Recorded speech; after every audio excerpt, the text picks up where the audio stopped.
How does it feel to be inducted into the Long Island Music Hall of Fame? Well, it's been a long time. It's great to get recognition anytime. When we first started, we never got any kind of accolades and awards like this, and it took all these years later to be recognized and honored like this, and it's a great honor. And like I said inside, better in Long Island than Cleveland, and a lot of people know exactly what I mean.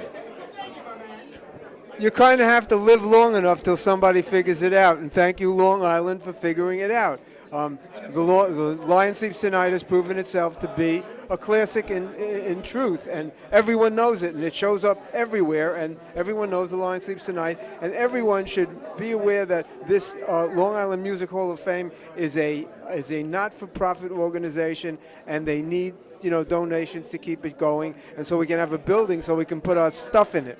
Thank you. We have a lot of stuff. We have plenty of stuff. I have old tambourines, guitars, broken strings, picks, all kinds of stuff, which you just put in there and they'll look so cute. Anyway, here.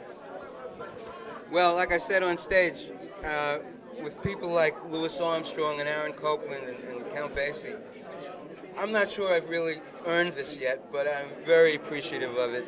And I thank the Long Island Music Hall of Fame. And, we grew up in Brooklyn, and yeah, what else can I say? So I guess Brooklyn is on Long Island. Louis Armstrong. Louis Armstrong. Yeah, I mean, what could you say? He more or less created pop music in this country.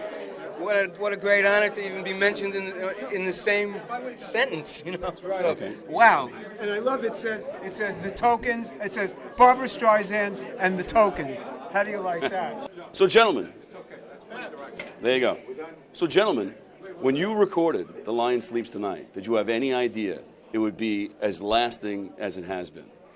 Well, no, because at the time when we were making records, it was like 10 weeks and out. If you didn't have another follow-up and another follow-up and another follow-up, no matter how big the record was, you didn't think there was any longevity at all.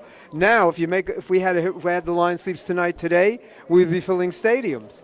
It's a whole different thing. But back then, no, we never thought. And okay, go ahead. You can tell them about RCA. No, I'm going to tell you about the longevity of the song of this record.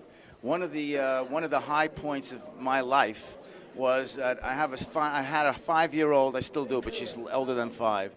5-year-old granddaughter that brought me into her kindergarten class for show and tell. And I brought in an old video of the Tokens, done sometime in the 60s. But the high point of the night are 2 kindergarten classes came in, 35 5-year-old kids, and they all sang The Lion Sleeps Tonight for me. So you want to talk about longevity? There's longevity. I have a similar account. I mean, there we were sitting in the Festival of the Lion King show in the Animal Kingdom in Disney World, and in the middle of that show, they call up the kids in the audience, which at that time included Phil's grandchildren, my grandnephews, and they bring them in and they sing The Lion Sleeps Tonight and they march them around in a circle, and I'm sitting there watching, and it's beyond words. It's beyond words. So the life of that song has an amazing history. It's a story all by itself. It would fill up a whole night, the story of that song. And I'm very privileged to be a part of it. We all feel that way. We had no idea. And this guy taught it to us. Where'd you learn it? I was lying in bed one day after school, listening to the radio, and I heard a song called Weemaway by Pete Seeger and the Weavers. There was an album called The Weavers at Carnegie Hall, and I heard that song on the radio, and I said, I could do that. Wasn't there another version? There was another version by Miriam Makeba as well, who was a South African singer, a very famous singer from South Africa. She did it as well, but we made it our own. We changed the melody, and their record. I don't know if they brought their grandchildren brought them into to their kindergarten class. We had a real big hit with that. It was a number one record. I think it was 39 countries all over the world. Wow.